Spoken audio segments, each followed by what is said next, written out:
사무엘상 17장 12절에서 27절까지의 말씀입니다. 사무엘상 17장 12절에서 17절까지의 말씀을 한 절씩 교독하겠습니다. 다윗은 유다 베들레헴 에브라 사람 이새라는 사람의 아들이었는데, 이새는 사울 당시 사람 중에 나이가 많아 늙은 사람으로서 8 아들이 있는 중 그 장성한 세 아들은 사울을 따라 싸움에 나갔으니, 싸움에 나간 세 아들의 이름은 장자 엘리압이요, 그 다음은 아비나답이요, 셋째는 삼마며, 다윗은 막내라 장성한 세 사람은 사울을 따랐고, 다윗은 사울에게로 왕래하며 베들레헴에서 그의 아버지의 양을 칠 때에 그 블레셋 사람이 40일을 조석으로 나와서 몸을 나타내었더라. 이새가 그의 아들 다윗에게 이르되, 지금 내 형들을 위하여 이 볶은 곡식 한 에바와 이 떡 10덩이를 가지고 진영으로 속히 가서 내 형들에게 주고, 이 치즈 10덩이를 가져다가 그들의 천부장에게 주고, 내 형들의 안부를 살피고 증표를 가져오라. 그때 사울과 그들과 이스라엘 모든 사람들은 엘라 골짜기에서 블레셋 사람들과 싸우는 중이더라. 다윗이 아침에 일찍 일어나서 양을 양지키는 자에게 맡기고, 이새가 명령한 대로 가지고 가서 진영에 이른즉 마침 군대가 전장에서 나와서 싸우려고 고함치며, 이스라엘과 블레셋 사람들이 전열을 벌이고 양군이 서로 대치하였더라. 다윗이 자기의 짐을 짐 지키는 자의 손에 맡기고 군대로 달려가서 형들에게 문안하고 그들과 함께 말할 때에, 마침 블레셋 사람의 싸움 도드는 가드 사람 골리앗이라는 자가 그 전열에서 나와서 전과 같은 말을 하매 다윗이 들으니라. 이스라엘 모든 사람이 그 사람을 보고 심히 두려워하여 그 앞에서 도망하며, 이스라엘 사람들이 이르되, 너희가 이 올라온 사람을 보았느냐? 참으로 이스라엘을 모욕하러 왔도다. 그를 죽이는 사람은 왕이 많은 제물로 부하게 하고 그의 딸을 그에게 주고 그 아버지의 집을 이스라엘 중에서 세금을 면제하게 하시리라. 다윗이 곁에 서 있는 사람들에게 말하여 이르되, 이 블레셋 사람을 죽여 이스라엘의 치욕을 제거하는 사람에게는 어떠한 대우를 하겠느냐? 이 할례받지 않은 블레셋 사람이 누구이기에 살아계시는 하나님의 군대를 모욕하겠느냐? 백성이 전과 같이 말하여 이르되, 그를 죽이는 사람에게는 이러이러하게 하시리라 하니라. 아멘. 드와이트 라이먼 무디는 모세 일생을 3단계로 나누어 설명했습니다. 모세는 처음 40년간 바로의 궁전에서 왕자로 자랐습니다. 무디는 이때 모세가 이렇게 고백했을 것이라 말합니다. I'm somebody. 그래도 나는 괜찮은 사람, 뭔가 되는 사람이라 여기며 살았던 시절이라는 것입니다. 그러나 모세는 애굽인을 돌로 쳐 죽이고 도망자로 살게 되면서 스스로 자신의 인생에 한계가 있다는 것을 깨닫게 되었습니다. 무디는 모세가 광야에서 40년 동안 도피 생활을 하며 이렇게 말했을 것이라 말했습니다. I'm nobody. 모세는 하나님 앞에서 자신이 별 볼 일 없는 사람이라는 것을 깨달았다는 것이죠. 그때 하나님은 별 볼 일 없는 존재라 고백하는 모세를 광야에서 부르셔서 민족의 지도자로 세워주셨습니다. 그 모습을 무디는 이렇게 말합니다. I'm God's body. 곧 하나님의 사람으로 다시 세워주셨다는 것이죠. 이제 somebody도 nobody도 아닌 God's body, 하나님의 종, 하나님의 마음에 합한 자가 되었다는 것입니다. 그리고 하나님은 바로 이런 모세를 통해 출애굽, 엑소더스의 영광을 나타내시고 이스라엘 역사를 새롭게 펼쳐가셨다는 것입니다. 여러분의 삶은 지금 어떤 단계의 삶이라 생각이 되십니까? 하나님 앞에선 여러분의 모습은 어떤 모습입니까? 우리 모두는 나도 가스바디, 하나님의 마음에 합한 사람으로 살고 싶다 생각할 것입니다.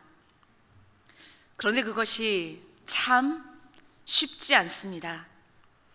얼마나 쉽지 않은지 성경 속에서도 하나님의 마음에 합한 자라 불린 사람은 단 한 명밖에 없습니다. 누구입니까?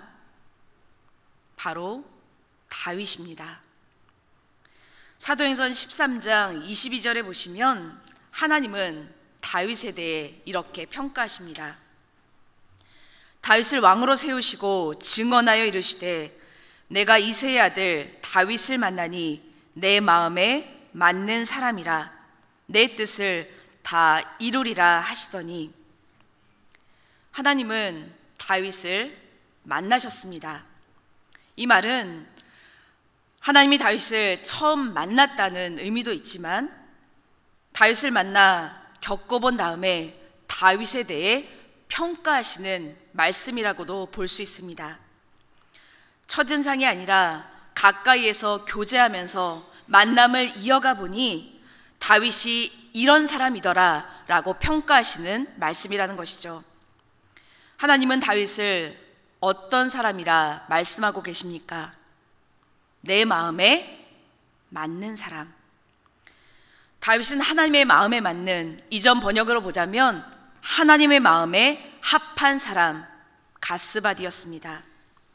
이 표현은 성경의 다른 곳에서 나오지 않는 독특한 표현입니다. 히스기에게 사용되었던 하나님을 의지한다는 말이나 갈렙에게 사용되었던 하나님을 온전히 따랐다는 말처럼 하나님의 마음에 맞는 자라는 표현은 다윗에게만 특별하게 사용된 표현입니다. 이 말은 바울이 비시디 안디옥의 회당에서 가르칠 때 예수님이 다윗의 자손으로 오신 구원자임을 선포하면서 한 말인데요, 사무엘상 13장 14절의 말씀을 근거로 한 말씀입니다. 지금은 왕의 나라가 길지 못할 것이라 여호와께서 왕에게 명령하신 바를 왕이 지키지 아니하였으므로 여호와께서 그의 마음에 맞는 사람을 구하여 여호와께서 그를 그의 백성의 지도자로 삼으셨느니라 하고, 하나님은 그의 마음에 맞는 사람을 왕으로 세우실 것이라 말씀하셨습니다. 그 왕으로 세움을 받은 자가 바로 다윗입니다. 다시 말해 다윗이 하나님이 찾으신 하나님의 마음에 맞는 자, 합한 자라는 것이죠. 마음에 맞는다는 것은 마음을 따르는 자란 의미입니다. 다르게 표현하자면 하나님의 마음이 있는 그곳에 자신의 마음이 있는 사람이라는 것이죠. 그런 다윗의 마음이 가장 잘 드러나는 모습을 꼽자면 바로 골리앗 앞에 선 다윗의 모습일 것입니다. 오늘 본문은 어제에 이어 블레셋의 도발로 이스라엘과 블레셋이 대치하고 있는 상황을 배경으로 하고 있습니다. 사사시대를 비롯해서 사울과 다윗 왕 때까지, 다윗 시대에 이르기까지 이스라엘에게 가장 큰 위협적인 존재는 바로 블레셋이었습니다. 앞선 전투에서 블레셋은 유다 북쪽에 위치한 베냐민 땅을 공격했습니다. 그런데 이번에는 유다 남서쪽에 있는 땅을 침략했죠. 당시에 전선이 형성된 곳은 유다 남서부에 있는 엘라 골짜기였습니다. 네, 사진을 한번 보여주셨으면 좋겠는데요. 네, 사진에 보시는 것처럼 엘라 골짜기는 이렇게 양편에 50m 이상의 산이 이렇게 쏟아 있고 골짜기 너비는 400m 가량 되는 이런 지형이었습니다. 두 진영 사이에 있는 골짜기는 히브리어로 가이라고 하는데요, 그 의미는 가파른 계곡 또는 협곡이라는 의미를 갖고 있습니다. 완만한 경사를 이루고 있는 일반 골짜기와는 달리 엘라 골짜기는 좁고 급격한 경사를 이루고 있었습니다. 그렇게 이스라엘과 블레셋은 서로 마주보고 있으면서도 쉽게 전면전을 치르지 못하고 대치하고 있는 상황이었던 것이죠. 이런 상황에서 어제 말씀해 보신 것처럼 싸움을 도두는 자가 나왔습니다. 이것은 고대 근동 지방의 전쟁 관행 중 하나인 대표전을 제안한 것이었습니다. 블레셋의 싸움을 도두는 자 대표 선수는 잘 알고 계시는 골리앗이었습니다. 기골이 장대한 골리앗이 이스라엘 군대를 향해 자신과 싸울 대표 장수를 뽑아내 보내라 호통을 쳤습니다. 그러나 이스라엘 군대는 블레셋 군대와 싸울 생각은 고사하고 누구도 대표로 나설 엄두를 내지 못했습니다. 그도 그럴 것이 신체적인 조건이 엄청 큰 차이가 났기 때문이죠. 네, 사진을 또 한번 보여주시면 좋겠습니다. 네, 사진에 보시는 것처럼 덩치와 키에 있어서 현격하게 차이가 나는 모습이었습니다. 그런데 오늘 본문에 보시면 이 전쟁에는 이새의 아들들도 참전해 있었습니다. 그 장성한 세 아들은 사울을 따라 싸움에 나갔으니 싸움에 나간 세 아들의 이름은 장자 엘리압이요, 그 다음은 아비나답이요, 셋째는 삼마며. 이새에게는 8명의 아들이 있었는데요, 그 중에서 3명이 이 전쟁에 참전했습니다. 8아들 중에 3명만 참전했다는 것은 이 3명만 20세 이상이었기 때문입니다. 당시 전쟁에 참전한 사람은 20세에서 60세까지에 이르는 사람은 무조건 전쟁에 참전해야 했습니다. 아버지인 이새가 전쟁에 참전하지 않았던 것은 그가 60세 이상이었기 때문이었을 것이고, 다윗이 이 전쟁에 참전하지 않았던 것은 20세가 되지 않았기 때문이었을 것입니다. 그런데 전쟁에 참전하지 않아도 되는 다윗이 아버지의 심부름으로 전장에 가게 되었습니다. 그런데 그때 마침 골리앗이 다시 나타났죠. 그들과 함께 말할 때에 마침 블레셋 사람의 싸움 도두는 가드 사람 골리앗이라 하는 자가 그 전열에서 나와서 전과 같은 말을 하매 다윗이 들으니라. 골리앗은 무장한 자신의 거대한 몸을 나타내 보이며 과시했습니다. 이를 통해 이스라엘을 위협했던 것이죠. 이것은 일종의 무력 시위인데요, 상대방으로 하여금 위협감을 느껴 힘을 빼는 작전입니다. 골리앗은 아침 저녁으로 자신의 몸을 보이며 위협하고 이스라엘을 모욕하며 전쟁을 부추겼던 그 말을 반복하고 또 반복했습니다. 이것은 40일이나 반복되었습니다. 이스라엘 군사들은 거대한 골리앗을 보고 그의 호통에 겁을 먹고 두려 떨며 도망쳤습니다. 골리앗은 이스라엘을 모욕하고 있다는 것을 알면서도 앞으로 나서는 사람은 아무도 없었습니다. 골리앗을 죽이면 왕이 많은 재물로 부하게 하고 왕의 사위가 되게 하고 세금까지도 면제해 준다는 많은 혜택이 있다는 것을 말하면서도 그 많은 포상에 생명을 걸 만한 사람은 아무도 없었습니다.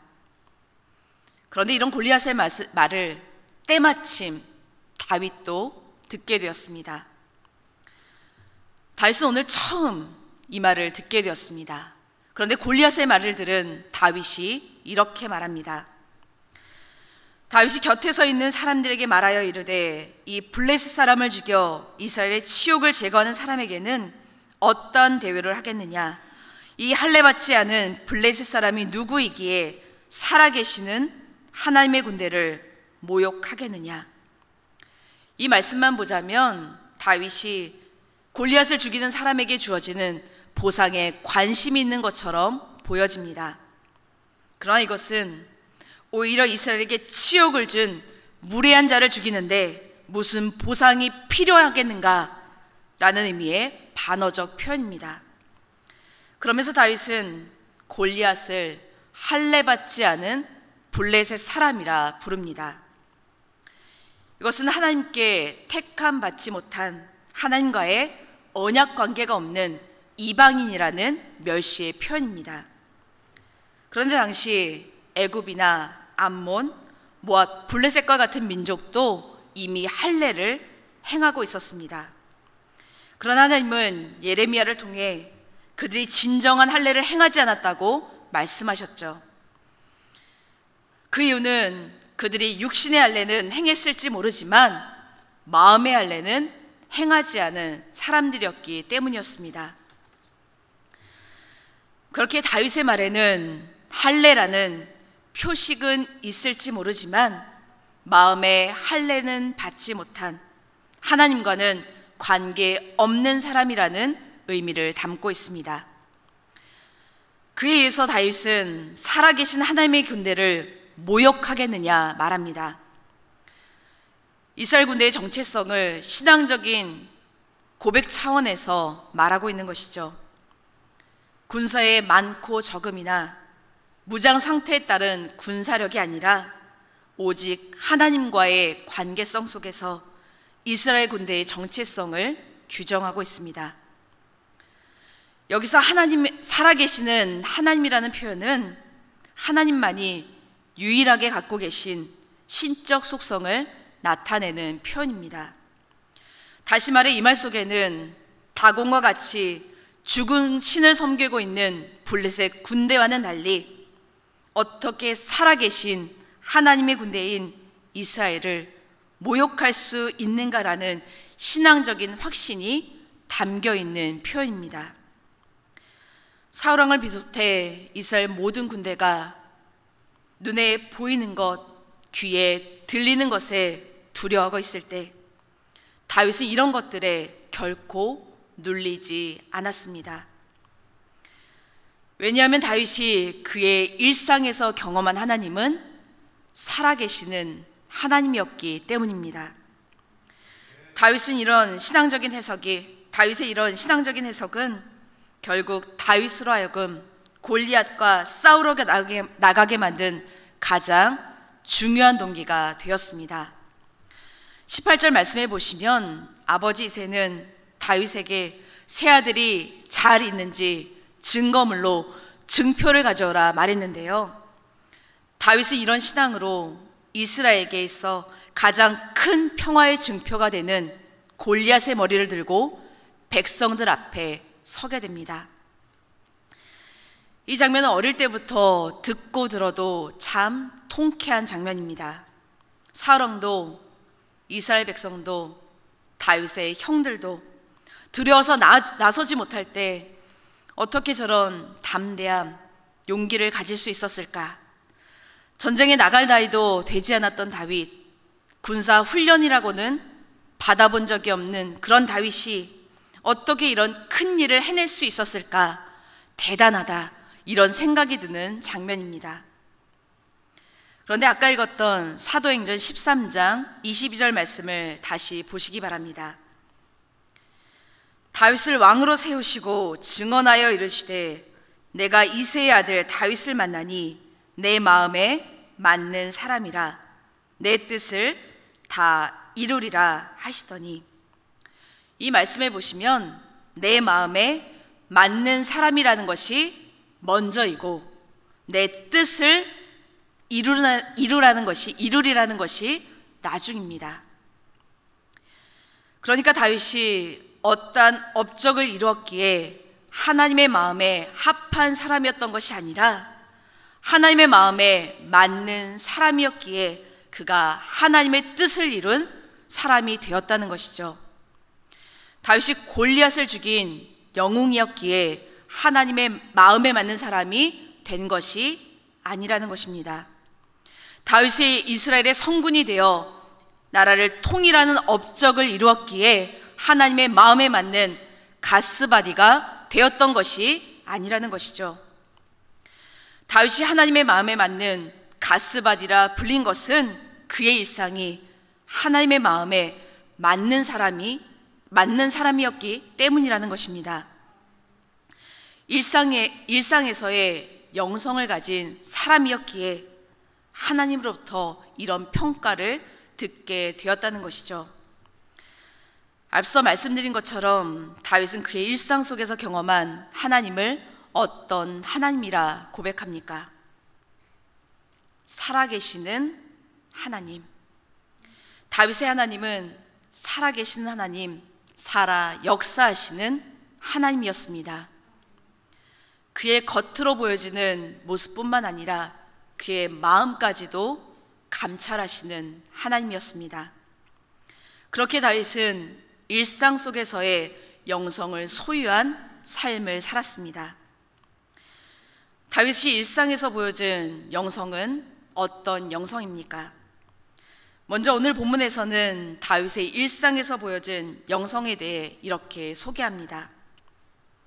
다윗은 막내라 장성한 세 사람은 사울을 따랐고 다윗은 사울에게로 왕래하며 베들레헴에서 그의 아버지의 양을 칠 때에, 다윗은 이새의 막내 아들이었습니다. 그런 그에게 맡겨진 일은 양치는 목동의 일, 오늘날로 따지자면 3D 업종과 같은 일이었습니다. 집에서 잠을 잘 수도 없고 늘 들판에서 밤새워 양떼를 지켜야 합니다. 그러나 다윗은 불평 없이 자신에게 맡겨진 일에 최선을 다했습니다. 사무엘이 자기 마을에 제사를 지내러 왔을 때도 동네에는 잔치가 벌어졌지만 다윗은 홀로 들에서 양을 돌볼 만큼 성실한 모습으로 자신에게 맡겨진 일을 감당했습니다. 그런데 오늘 본문에 나타난 전시 상황 전에 다윗은 이미 사무엘로부터 기름 부음을 받았습니다. 아직 백성들 앞에 공표되지는 않았지만 기름 부음을 통해 하나님이 세우시는 이스라엘의 두 번째 왕이 되었습니다. 이제 입장이 달라진 것이죠. 뿐만 아니라 다윗은 기름 부음을 받은 후에 하나님이 부르시는 악령에 시달리는 사울의 치료를 위해 왕궁을 드나드는 사람이 되었고, 사울의 마음에 들어 사울의 무기를 드는 부하가 되었습니다. 누구나 하는 흔한 일이 아니죠. 목에 힘을 줘도 괜찮을 만한 그런 상황입니다. 그런데 그럼에도 불구하고 다윗은 지금 무엇을 하고 있습니까? 여전히 그의 자리에서 그에게 맡겨진 일, 양을 돌보는 일을 하고 있습니다. 변함없이 양치기로 성실하게 주어진 일을 감당하고 있는 것이죠. 뿐만 아니라 20절 말씀해 보시면 부득이하게 자리를 비워야 할 때는 양을 양지키는 자에게 맡기는 책임감 있는 모습 또한 보여주고 있습니다. 시편 기자는 이런 다윗에 대해 이렇게 말씀하고 있습니다. 또 그의 종 다윗을 택하시되 양의 우리에서 취하시며 전양을 지키는 중에서 그들을 이끌어내사 그의 백성인 야곱 그의 소유인 이스라엘을 기르게 하셨더니 이에 그가 그들을 자기의 마음의 완전함으로 기르고 그의 손의 능숙함으로 그들을 지도하였도다. 하나님은 살아계시는 하나님 앞에 마음의 성실함과 능숙한 손길로 양들을 최선을 다해 돌보는 다윗의 일상의 모습 속에서 이스라엘 민족을 잘 지도할 지도자의 모습을 보셨습니다. 이런 다윗의 모습을 보시고 하나님은 다윗을 하나님의 마음에 맞는 가스바디라 부르셨던 것이죠. 그 뒤에 이어지는 말씀에서 또 다른 다윗의 일상의 영성을 엿볼 수 있는 모습이 있습니다. 아버지 이새가 양식을 보내며 자식들의 안부를 챙기기 위해 다윗을 전쟁터로 보냈습니다. 이새가 그의 아들 다윗에게 이르되 지금 내 형들을 위하여 이 볶은 곡식 한 에바와 이 떡 10덩이를 가지고 진영으로 속히 가서 내 형들에게 주고 이 치즈 10덩이를 가져다가 그들의 천부장에게 주고 내 형들의 안부를 살피고 증표를 가져오라. 아버지 이새가 심부름을 시키는데요, 그 양이 상당합니다.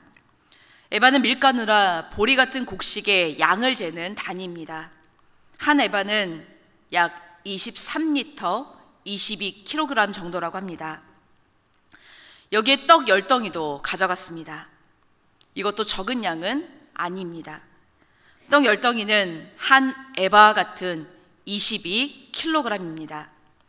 여기에 천부장의 기줄 치즈도 10덩이나 가져갔습니다. 이것도 적은 양은 아니었을 것입니다. 그런데 이것을 막내인 다윗에게 시켰습니다. 군대에 안 간 힘센 나이도 많은 형이 4명이나 더 있는데도 말입니다. 수요예배 때 이미 들으신 것처럼 막내라는 히브리어는 작고 미약하고 그래서 도움이 필요한 존재라는 의미를 갖고 있습니다. 그런데 아버지 이새가 이렇게 여겨지던 막내인 다윗에게 이런 심부름을 보냈던 것은 아버지 또한 다윗의 일상의 모습을 익히 알고 있었기 때문이라 생각이 됩니다. 다윗은 아버지의 심부름에 거부하지도 토달지도 않았습니다. 뿐만 아니라 다윗은 아침에 일찍이 일어나 출발했습니다. 속히 가서 형들에게 전해주라는 아버지의 말씀대로 순종하기 위함이었습니다. 또한 아버지 이새가 말한 대로 그대로 가져갔습니다. 아버지가 가지고 가라 했던 곡식과 떡 그리고 치즈까지 다 챙겨서 갔다는 것이죠. 자기 생각대로 대충 적당하게 가져가지 않고 말씀하신 그대로 순종하는 순종함이 다윗에게 있었다는 것입니다. 살아계시는 하나님이 보고 계심을 늘 인식하고 살았기 때문입니다. 그런데 이 순종이 더 대단한 것은 이때는 아직도 블레셋과 싸우는 중이었기 때문입니다. 정확히 말하자면 전투는 하지 않고 대치하고 있는 상황이었지만 언제 전쟁이 일어날지 모르는 일촉즉발의 위험한 상황이었습니다. 순종하다가도 겁이 나서 돌아설 수 있는 상황인 것이죠. 그러나 다윗은 가기를 주저하지 않았습니다.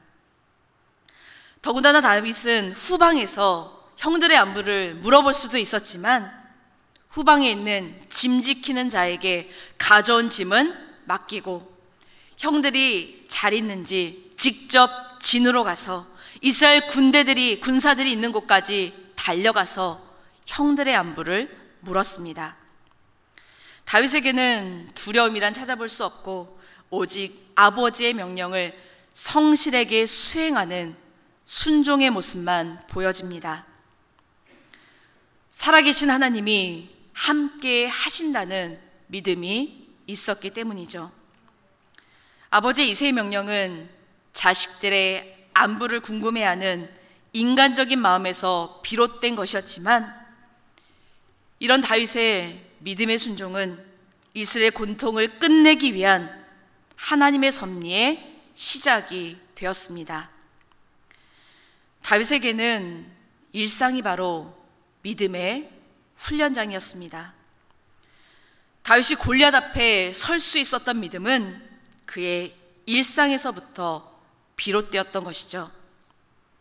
다윗은 못동으로 양을 지키면서 삶 속에서 만났던 하나님에 대한 믿음이 있었습니다. 그는 매일 아침 일찍 일어나 양떼를 몰고 푸른 풀밭으로 가서 먹이고 다시 돌아오는 평범하고 단조로운 삶을 살았을 것입니다. 때로는 지루하고 무기력한 날들도 있었을 것입니다. 어느 날엔 양 한 마리가 없어진다거나 산원 짐승이 공격해 오기라도 한다면 갑자기 정신이 없어지고 당황스럽고 위험하기까지 한 날도 있었을 것입니다. 그러나 다윗은 그런 일상 속에서 자신을 푸른 풀밭으로 인도하시는 선한 목자이신 하나님을 묵상했습니다. 쉴만한 물가로 인도하시는 하나님을 발견했습니다. 자신을 지키시는 요새요 방패이신 하나님을 고백했습니다. 다윗은 그의 일상에서 살아계신 하나님을 경험했습니다. 그의 일상에서 하나님을 인정하는 삶을 살게 되었던 것이죠. 그렇게 다윗에게는 그의 일상이 영성 훈련의 장소였습니다. 막내로 작고 미약하고 그래서 누군가의 도움을 받을 수밖에 없는 그런 존재로 여겨지는 다윗이었지만 일상이 모여 일생이 되듯이 다윗의 꾸준함, 성실함, 겸손함, 순종함이 모여 그의 능력이 되었던 것입니다. 이런 모습이 바로 다윗이 하나님의 마음에 맞는 가스바디가 된 비결입니다. 우리는 날마다 반복되는 일상 속에서 어떤 하나님을 만나고 계십니까? 늘 분주하고 언제 어떤 일이 터질지 모르는 삶의 터전에서 어떤 하나님을 발견하고 계십니까? 우리의 삶에 세밀하게 간섭하시는 살아계시는 하나님을 경험하며 인정하는 삶을 살고 계십니까? 우리 일상의 삶 속에 하나님이 계시지 않는다면 우리는 노바디이지만 우리 일상에 하나님이 계실 때 우리는 썸바디가 되고 하나님의 마음에 맞는 가스바디가 될 수 있습니다.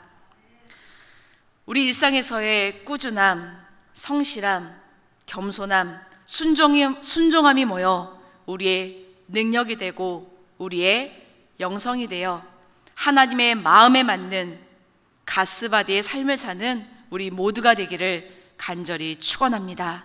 아멘. 함께 하나님 아버지의 마음 찬양하겠습니다.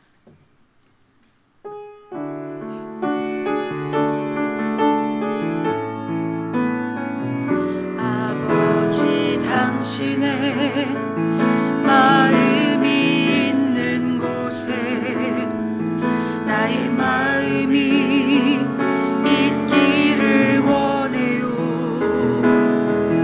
아버지 당신의 눈물이 고인 곳에 나의 눈물이 고이길 원해요. 아버지 당신이 바라보는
함께 말씀을 기억하며 기도하겠습니다. 하나님 앞에선 우리 모두가 일상의 영성을 소유한 자들이 되기를 함께 기도하기 원합니다. 우리의 일상 속에서 역사하신 하나님을 발견하는 삶을 살게 하시고, 하나님 앞에선 우리의 모습을 늘 생각하며 우리가 보는 것, 듣는 것, 생각하는 것, 모든 것이 하나님의 마음과 하나가 되는 가스바디의 삶을 사는 우리가 되기를 함께 기도하겠습니다. 사랑의 하나님 아버지, 오늘 말씀을 기억하며 우리가 하나님 앞에 함께 기도하기 원합니다. 하나님 앞에선 우리 모두가 일상의 영성을 소유한 삶의 소유자들이 될 수 있도록 주님께서 함께 하시옵소서. 우리가 보는 것, 우리가 말하는 것, 우리가 생각하는 것, 우리의 마음에 품은 것, 모든 것들이 하나님의 것이 되기를 원합니다. 하나님과 하나가 되는 그의 삶의 소유자들이 될 수 있도록, 그렇게 사는 삶의 모습이 하나님의 마음에 맞는 삶이 되어서 하나님께서 인정하시는 가스바디의 삶을 살아가는 우리 모두가 될 수 있도록 주님께서 함께 하시길 원합니다. 내 생각과 내 뜻이 앞서서 하나님의 뜻을 그르치지 않도록 주님께서 붙잡으시기 원합니다. 우리의 눈이 어두워서 하나님이 바라보시는 그것을 바라보지 못하는 아둔한 모습이 될 수 않도록 주님께서 함께 하시기 원합니다. 우리의 귀에 들려진 하나님의 말씀은 우리가 귀로 듣기만 하는 것이 아니라 우리의 마음으로 그 말씀을 새기게 하시고, 그 말씀이 살아 역사하신 하나님의 말씀이 될 수 있도록, 그렇게 살아나가는 우리의 삶의 여정이 될 수 있도록 주님께서 인도하시길 원합니다. 우리 입술 가운데 하나님 파수꾼을 세워주셔서 우리가 하는 모든 말들이 하나님의 말씀이 되게 하시고, 하나님 우리가 생각하는 모든 것들이 하나님의 생각과 하나가 되어서 하나님의 마음에 맞는, 하나님의 마음을 따라가는 자들, 하나님의 마음이 있는 그곳에 우리의 마음 또한 있는 그런 삶을 살아갈 수 있는 우리 인생의 여정이 될 수 있도록 주님께서 함께하여 주옵소서. 우리가 어떠한 삶을 살아가든지 우리의 삶 가운데 하나님의 마음을 시원케 하는, 하나님께서 기뻐하신 삶의 모습이 될 수 있도록 주님께서 인도하시기 원합니다. 우리가 삶을 살아가는 모든 여정들이, 우리가 살아가는 일상의 모든 순간들이 하나님의 마음과 하나가 된 삶이 되어서 우리가 일상 가운데서 하나님 앞에 꾸준함과 성실함과 겸손함과 하나님 순종함의 모습으로 주님의 마음 앞에 주님의 마음과 하나가 되는 그런 삶으로 살아갈 수 있는 우리 모두가 될 수 있도록 주님께서 인도해 주옵소서. 그런 모습, 일상에서의 영성을 소장하는 우리의 모습 가운데 하나님의 모습이 드러나게 하시고, 그런 모습 가운데 하나님께서 역사하시는 우리의 삶이 현장이 될 수 있도록 주님께서 인도하여 주옵소서.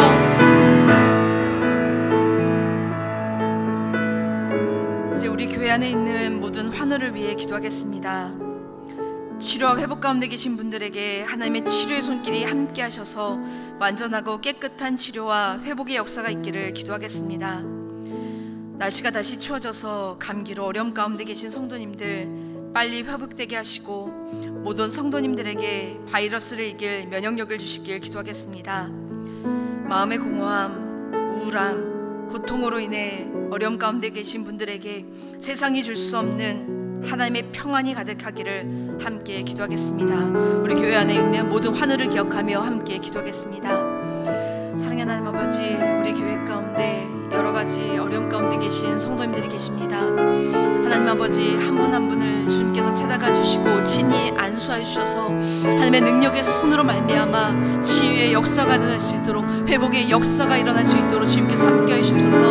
하나님 아버지, 김민철 목사님 하나님께서 더욱더 함께 하시고 그 가운데 회복의 은혜를 허락하셔서 하나님 수술하신 부위뿐만 아니라 몸에 약해졌던 모든 부분들이 이번 기회를 통하여서 다 회복되는 역사가 일어날 수 있도록 주님께서 함께하여 주옵소서. 이 시간들을 통해 더욱더 하나님과의 친밀한 교제가 있게 하시고, 그 가운데 만난 하나님, 살아 역사하시는 그 하나님을 정말 이 강단에서 정말 우리에게 산 간증으로 선포하실 날이 정말 속히 올 수 있도록 주님께서 인도하시기 원합니다. 하나님, 육신의 질병으로 인하여서 하나님 앞에 간절하게 부르짖는 주님의 자녀들이 있습니다. 자녀의 아픔을 놓고 주님 앞에 기도하는 부모의 마음이 있습니다. 하나님 아버지, 그 가운데 함께 하셔서 모든 육신의 질병으로부터 자유함을 얻을 수 있도록 주님께서 함께 하시길 원합니다. 그 육신의 어려움으로 말미암아 마음까지 연약해지지 않게 하시고, 하나님 아버지께서 나와 함께 하신다는 믿음을 갖고 지금 이 순간에도 나를 붙잡고 계시고 치유의 역사를 허락하신 그 하나님 아버지가 나의 하나님이시기에 그 하나님을 믿고 의지하며 나가는 모든 성도들이 될 수 있도록 주님께서 인도하여 주옵소서. 마음의 공허함과 연약함과 정말 우울함으로 인하여서 힘든 가운데 계신 성도님들도 계십니다. 그들 가운데 함께하여 주옵소서.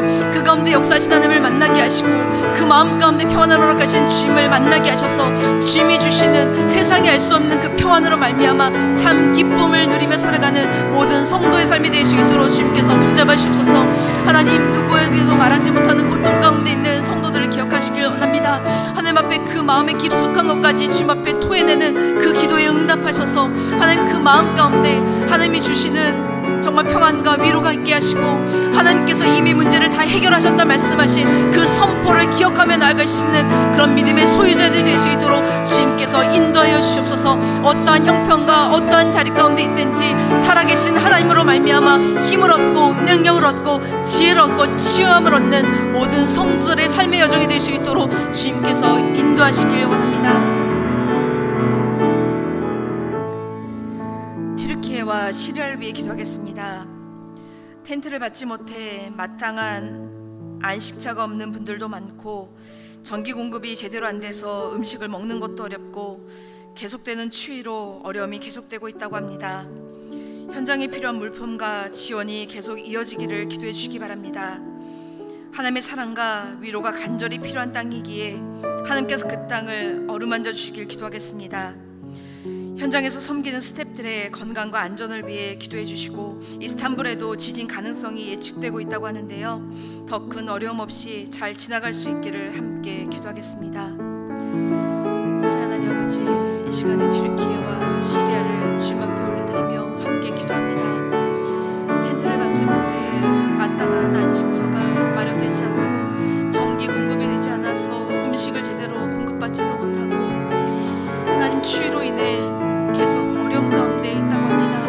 하나님, 그 가운데 주님께서 함께 하시사 주님의 긍휼하심으로 그 땅을 돌보주셔서 정말 필요한 물품들과 지원들이 계속 이어지게 하시고 그 땅을 향한 도움의 손길이 끊이지 않도록 주님께서 붙잡아 주옵소서. 하나님께서 누구보다도 그 땅의 마음을 잘 알고 계시기에 하나님께서 그 땅을 위로하시고 다시금 일어설 수 있는 소망을 주님께서 허락하시길 원합니다. 하나님 아버지, 그 땅에 필요한 것이 무엇인지를 가장 잘 아시는 하나님께서 그 땅에 필요한 것들을 공급하여 주시사 하나님으로 말미암아 하나님 그 땅 가운데 다시 일어설 소망의 역사가 일어날 수 있도록 주님께서 함께하여 주옵소서. 하나님, 그 땅 가운데서 하나님 도움의 손길을 정말 펼치고 있는 모든 봉사자들을 주님께서 기억하시기 원합니다.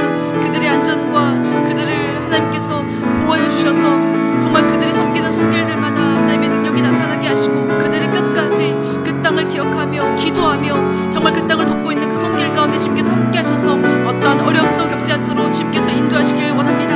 하나님 아버지, 정말 이스탄불에도 또 다른 지진의 위험이 예측되고 있다고 하는데 하나님, 정말 이 시기가 잘 지나갈 수 있도록 주님께서 함께 하시길 원합니다. 또 다른 어려움을 만나지 않도록 주님께서 붙잡아 주옵소서. 하나님 아버지께서 그 땅을 강권적으로 정말 인도해 주셔서 그 땅 가운데 하나님께서 심어두신 남겨두신 그리스도인들로 말미암아 그 땅이 변화되게 하시고 그 땅 가운데 하나님의 뜻이 이루어질 수 있도록 주님께서 인도하시길 원합니다. 하나님 아버지, 우리가 그 땅을 가지는 못하지만 우리가 마음을 모아 하나님 아버지의 마음으로 그 땅을 위해 기도합니다. 우리의 기도 가운데 응답하셔서 선한 하나님의 손길이 그 땅을 치유하시고 회복하시고 그 땅 가운데 하나님의 소망의 싹이 튀어질 수 있도록 주님께서 역사하여 주옵소서. 이제 마지막으로 내일의 예배를 위해 함께 기도하겠습니다. 내일은 사순절 첫째 주일로 드리는 예배입니다. 모든 성도들이 예수님이 가신 길을 묵상하며 정결한 마음으로 주 앞에 나와 예배하게 하시고 기도하며 준비된 예배를 하나님께 올려드리도록 기도하겠습니다. 하나님께 예배하러 나오는데 어떠한 방해도 없게 하시고 예배의 모든 순서가 물 흐르듯이 흘러가게 하시며 예수 그리스도의 보혈의 피로 덮이는 예배가 되기를 함께 기도하겠습니다. 말씀을 전하는 모든 사역자들에게 함께 하셔서 하나님의 대언자로서 꼭 선포되어야 할 하나님의 말씀을 담대히 선포하시도록 기도하겠습니다. 사랑의 아버지, 내일은 사순절 첫째 주일로 하나님 앞에 예배를 드립니다. 하나님, 우리가 이 기간 동안 특별히 예수님의 고난을 묵상하며 나를 향하신 그 주님의 사랑을 다시금 기억하고 깨닫는 시간이 될 수 있기를 간절히 소망합니다. 우리가 그냥 있는 모습, 그냥 일상에서 살던 모습대로 주 앞에 나오는 것이 아니라 우리가 정결한 마음으로 정말 하나님을 예배하는 마음, 나를 위해서 십자가 달려 죽으신 그 예수님을 묵상하며 이 앞에 나와 함께 주님 앞에 예배할 수 있는 모든 성도들의 될 수 있도록 주님께서 인도하여 주옵소서. 예배를 드리러 나오는데 어떤 방해도 없게 하시고 온전함 가운데 나와 주님을 예배할 수 있는 그런 예배가 자리가 될 수 있도록 주님께서 인도하여 주옵소서. 우리가 함께 주님을 찬양하고 주님 앞에 기도를 올려드리고 주님의 말씀을 듣는 가운데 우리의 마음이 더욱더 하나님께로 드려지게 하시고 우리의 모든 것을 다하여 우리의 일상의 삶을 통하여 하나님을 찬양하며 주님을 묵상하며 주님을 고백하며 사는 삶의 여정들이 될 수 있도록 주님께서 인도하여 주옵소서. 이 자리 가운데 임재하시는 주님을 만나고 돌아갈 수 있는 그런 시간이 될 수 있도록 주님께서 역사하시기를 원합니다. 하나님 아버지, 모든 예배의 순서가 하나님 물 흐르듯이 자연스럽게 흘러가게 하시고 이 예배 자리가 예수 그리스도의 보혈의 피로 덮여지는 그런 예배 자리가 될 수 있도록 주님께서 인도하여 주옵소서. 하나님 말씀을 전하는 모든 사역자들 가운데 주님 함께 하시기 원합니다. 그들의 입술을 통해서 선포되는 말씀이 하나님의 말씀으로 우리 가운데 들려지게 하시고 하나님께서 준비케 하신 그 말씀이 하나님 담대하게 이 자리 가운데 선포되는 말씀이 될 수 있도록 주님께서 은혜 베풀어 주시옵소서. 그 말씀이 우리가 듣기만 하는 말씀이 아니라 우리의 삶 가운데 실천하며 일상에서 그 말씀들을 묵상하며 살아갈 수 있는 우리 모든 성도의 삶의 여정이 될 수 있도록 주님께서 인도하여 주시옵소서. 사랑의 하나님, 주의 은혜가 아니면 오늘도 우리가 이 자리에 설 수 없었음을 고백합니다. 우리의 삶에 하나님이 계시지 않으면 아무것도 아니지만 하나님이 나와 함께 하시기에 하나님의 자녀라 칭함을 받을 수 있음에 감사를 드립니다. 우리가 일상에서 영성을 소유한 자들이 되어 하나님의 마음에 맞는, 하나님의 마음을 시원케 하는 가스바디의 삶을 살도록 인도하여 주옵소서. 우리 교회 안에 여러 어려움 가운데 계신 분들이 있습니다.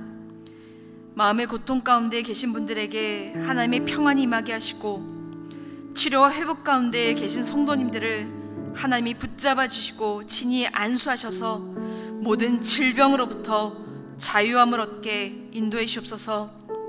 튀르키예와 시리아의 하나님의 사랑과 긍휼이 함께 하시길 기도합니다. 지진 후에 여러 어려움 가운데 있습니다. 하나님이 필요한 도움과 물품을 허락하셔서 어려움들이 회복되어 가게 하시고 하나님으로 인한 소망의 싹이 그 땅 가운데 트일 수 있도록 역사하여 주옵소서. 현장에서 섬기고 있는 모든 스태프들의 안전과 건강도 지켜주시고 더 이상의 지진 피해가 없도록 보호하여 주시옵소서. 내일은 사순절 첫째 주일로 주 앞에 예배합니다. 하나님께 예배하는 이 자리를 예수 그리스도의 보혈로 덮어주시고 마음과 정성을 다한 예배를 주 앞에 올려드리게 하옵소서. 하나님이 예비하시는 은혜가 이 강단을 통해 우리 가정과 직장에, 지역사회에 흘러 넘치도록 역사하여 주옵소서. 이제는 우리 주 예수 그리스도의 은혜와 하나님 아버지의 무한하신 사랑과 성령 하나님의 감화감동 교통하심이 일상의 영성을 소유한 자들로 하나님의 마음에 합한 가스바디의 삶을 살기 원하는 모든 성도님들과 그들의 가정과 우리 교회 위에 이제로부터 영원히 함께 하시기를 간절히 축원하옵나이다. 아멘.